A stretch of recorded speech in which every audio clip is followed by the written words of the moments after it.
So I preset my curls already. I've done several steps to preset it, and now I'm going to show you how to style it. You take out your pin, use a flat brush, and brush out your strand.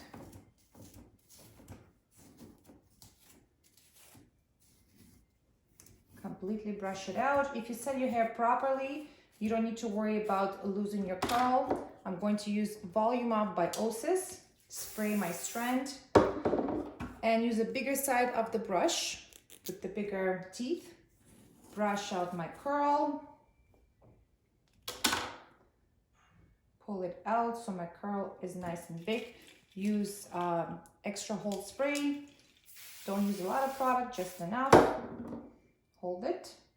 Use the second part of the strand and spray that as well. Gorgeous. And this is going to last all day, I can guarantee it.